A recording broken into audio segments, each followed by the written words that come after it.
Hello, welcome. So remember last time or the last video where I said that video was probably gonna be the closest you'll get to me making a journal entry? Well, I proved myself wrong. I am in the car, currently on the way to pick up my cousin, but I have the time to talk, to journal, to record this video and potentially upload it to the internet. It probably will go up, but there's a couple of things that I wanted to talk about, and of course they did happen to be like random like ideas, and it's gonna be like this for most of the ride. I'm not gonna lie, the lighting is not gonna be the best, the audio is not gonna be the best, but we will make do. So the two things that I wanted to talk about was my dinner that I just had, and talking about like my meals, and then I could also get into teaching you how to drive a manual transmission car. If you were a friend and you were like, hey, you drive a manual car, you should teach me or tell me how to drive one, just like from the ground up, you know. But I guess I will quickly talk about my dinner and what I've been trying to do in terms of my diet, because I have been trying to eat healthier and lose weight, but I think the weight is just going to be like the byproduct of me wanting to just consume healthier foods, just because not only does it improve your physical health, like it, you know, you become slimmer. Well, it depends, right? You have to be in a caloric deficit, but you know, you get more energy, and just eating whole foods is just healthier for you overall. Not only that, but it gives you this sort of mental clarity. I don't know if it's placebo or what, but I happen to think clearer. My mind is sharper. I react quicker when I'm eating whole foods compared to when I'm eating fast food. And I like to eat a lot of fast food, but yeah, it's not the best thing in the world. And I know, even though I've been on this whole food diet, my mind is still not where it needs to be. It's still not the best. But we're working on it. Anyways, I really love steak. I have meat like almost every single day, and I love it. I'm grateful to have the food that I get to eat every single day.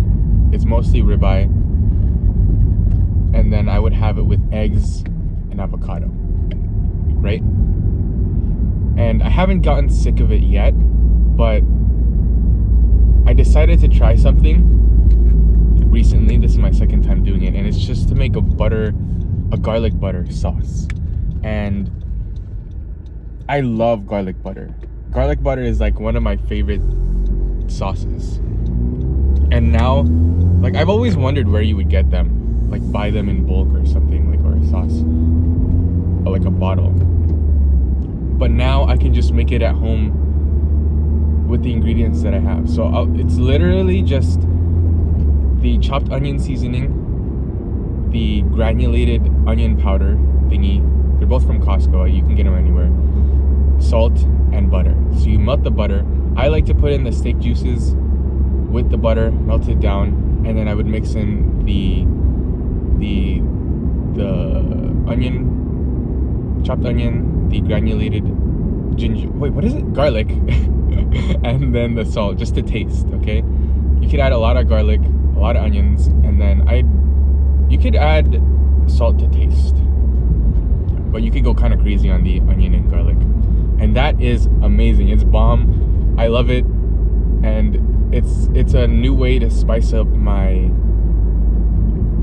food whenever I feel like I'll get sick of it. I haven't gotten sick of steak yet, and I've been eating it for a while. Anyways, yeah, the another thing is actually honey. Believe it or not, putting honey on your meat is kind of a game changer. It kind of overpowers the meat. Maybe I just need to put less of it on there, but it also switches up the flavor. I like to put it, I usually like I said, have avocados and eggs, and I put it all over. I'm not gonna lie, it kind of wait, am I gonna make this stoplight? Nope, I'm not. It kind of overpowers the steak, so I wouldn't recommend it on steak, specifically ribeye, which is what I put it on. I feel like it would be disrespect to the ribeye. So if you're having, the cheaper cuts of meat maybe, but definitely ground beef, you should try out honey. It's a game changer. Don't knock it till you try it. It's actually pretty good. And whenever I need to spice things up, whenever I feel like salt isn't doing it, which it always does in my experience, I will change it up by doing that. So, and I don't eat like this every single day strictly. I still go to gatherings, I still go hang out with friends, and that allows me to just, whenever I'm by myself, it allows me to have those sorts of foods without feeling too bad, because I know at home I'm balanced. I'm eating the best foods that I could possibly eat. And another byproduct is that it's super easy to make. I literally just cook the steaks, cook the eggs, and cut up avocados. That's pretty much it. Which is cool, because if you want to eat whole foods, it's pretty simple, and it's also as simple as it gets in terms of eating clean. So it's a win-win-win situation.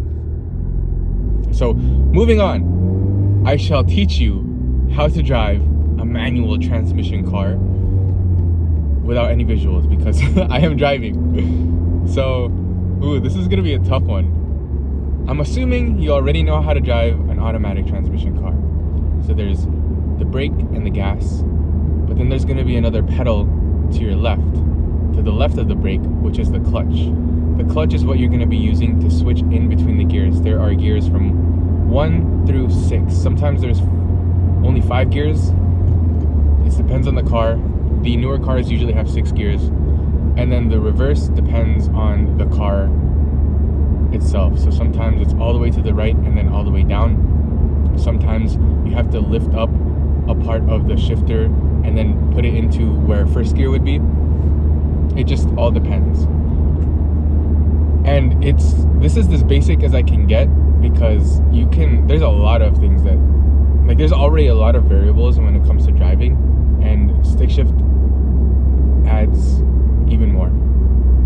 Like, even when you learn the basics, you get to the point where you have to learn how to shift smoother, and then there's downshifting, and I don't want to overwhelm you, but yeah, it's super fun, super worth learning. But the gears goes from, so it goes like this, like a Z pattern or a zigzag pattern. So all the way to the left and then up is first gear, right? If you go all the way to the left and then up, and then if you go straight down is second. So if from the middle, if you go left down, that's second, and then if you go straight forward or straight up, that's third, and then straight down is fourth, and then if you go right and then up, that's fifth, and then right down is sixth. So going from first to second, so you go first, and then first to second is just straight down, and then to go third is up, and then fourth is down, and then fifth is diagonal to the right. But some people like to just pop it out of fourth and then scoot it over like that. But you can do it pretty smoothly in one smooth motion. And then sixth is all the way down to the right. And see? Okay, I'm like thinking about how to explain the next part, but I'm gonna make it super simple. And basically it's different, okay? With newer cars, you don't really need to add gas when you're in first gear to get the clutch to grab without stalling. But it is I guess, better practice to add in a little bit of gas. So to start the car, or to get the car moving, you would shift it into first gear, and then you would let go of the clutch slowly up until you feel something called the biting point. And at that point, you would have to press the gas like just a tiny bit while releasing the clutch a little bit more, just so that you could start moving. And once you feel as though the gear is in place, or once you know you're on first gear, you can let go of the clutch fully, and then you're rolling. That's first gear. Once you got some speed, you clutch in, you go straight to second, and then you clutch out. Clutch in is pressing down on the clutch. Clutch out is releasing the clutch, essentially. And you just keep doing that. So clutch in, shift, clutch out. And once you get the feel for that, you'll learn how to do it smoothly. And then after you get that done, there is going into first gear on a hill, which is pretty scary at first, I'm not gonna lie, especially with an older car where you don't really have the throttle assist, the clutch assist, whatever that thing is called. This car has it because it's newer, and it automatically revs the engine so that you don't stall. It's not perfect, but for most of the time it does a great job. And yeah, I think that's it. Like,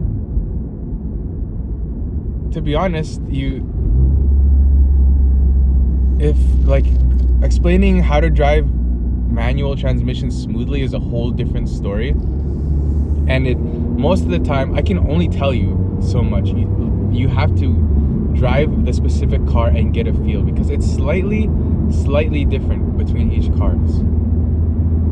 And then mostly the gear ratios are the same, I think. But again, you have to drive the car to actually get a feel for it. I think I'm lost, I'm not gonna lie. We're fine. But that's essentially how to drive a manual transmission car. On the hill, you have to sort of get the clutch, or get it to the biting point first before you release the brake, because you'll start to roll backwards, right, if you're on a hill, especially like if you're planning to go uphill, so like you're on an incline, and you kind of have to juggle it. So add enough gas to the point where you're making progress on grabbing the gear. And usually with an incline, you have to add a little bit more throttle, or else the car will stall. So stalling, I didn't explain what stalling was, is basically when the car engine dies, and all you have to do is press the clutch in and start the car again. And that's something I didn't explain either. So when you start a manual car, you have to have the clutch in, make sure it's in neutral. Neutral is when the clutch isn't in a gear, and you could wiggle the shifter from side to side, and the car started. As long as it's not in a gear, you can let go of the clutch if the car is not moving. So I didn't do the best at explaining, but I think I did a pretty good job. I definitely think that if the person who I was teaching or telling how to drive manual was here, it would be a lot easier, because they would ask follow-up questions and stuff. But this was good practice. I really like it, and I don't know if you can tell a difference between me in my room recording to myself with a big fancy camera versus here in my room, in my car, where I'm just driving and talking to you. I don't know, we'll see. Anyways, I'm pretty much where I need to be, so perfect timing. Thanks for listening.